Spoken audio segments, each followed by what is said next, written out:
মৰ্মে সদৌ শোণিতপুৰ জিলা ছাত্ৰ সন্থা জিলা সদৰ তেজপুৰ সদৰ আঞ্চলিক ছাত্ৰ সন্থাৰ সহযোগত নেট আৰু নিটৰ যি বিসংগতি দুৰ্নীতি অনিয়ম হৈছে আৰু স্মাৰ্ট পৰ্টেলৰ জৰিয়তে ছাত্ৰ ছাত্ৰীৰ জীৱনক লৈ যি হাতালি কৰিছে এই তাৰ প্ৰতিবাদত আমি ধৰ্মেন্দ্ৰ প্ৰধান ভাৰত চৰকাৰৰ শিক্ষামন্ত্ৰী ধৰ্মেন্দ্ৰ প্ৰধান আৰু তাৰ লগতে এগৰাকী অসম চৰকাৰৰ অকৰ্মান্য অপদাৰ্থৰ ননোজ পেগুৰ প্ৰতিমূৰ্তি আমি দাগ কৰিছোঁ ছাত্ৰ সন্থাই স্পষ্ট ভাষাৰে আমি কৈছোঁ ছাত্ৰ ছাত্ৰীৰ জীৱনক লৈ হাতালি খেলা বন্ধ হ'ব লাগে তাৰ লগতে ছাত্ৰ ছাত্ৰীৰ সুৰক্ষিত ভৱিষ্যত সুনিশ্চিত হ'ব লাগে ছাত্ৰ ছাত্ৰীৰ পঢ়া শুনাৰ যিটো গুৰুত্বপূৰ্ণ এটা বিষয় যিটো পৰীক্ষা নিটৰ পৰীক্ষাত যাতে বিসংগতি হৈছে দুৰ্নীতি হৈছে অনিয়ম হৈছে এখন পেপাৰ 30 লাখ টকাত বেচাৰ যিটো প্ৰক্ৰিয়া বজাৰত কৰিছে দুষ্ট চক্ৰই এইটো তদন্ত হ'ব লাগে আৰু তদন্তই যাতে এনেকুৱাকৈ তদন্ত হ'ব লাগে যে দোষী কৰায়ত্ব কৰি কঠোৰতকৈ কঠোৰতম শাস্তি দিবলৈ আমি ছাত্ৰ সন্থাই দাবী জনাইছোঁ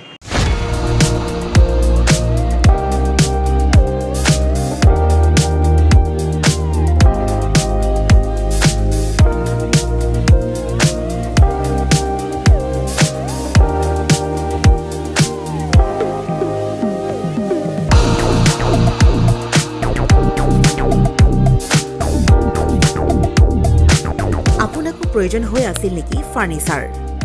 যিকোনো ধৰণৰ ফাৰ্নিচাৰেৰে ভৰপূৰ মোহিনী ফাৰ্নিচাৰ্ছ এণ্ড হোম ডেকাৰ য'ত আছে ইনষ্টলমেণ্টৰ সুবিধা লগতে পাব আকৰ্ষণীয় offer sofa dining table bed mattress wallpaper office furniture painting and home automation modular kitchen interior ডিজাইনকে ধৰি সকলোখিনি উপলব্ধ গতিকে দেৰি কিহৰ আজিয়ে যোগাযোগ কৰক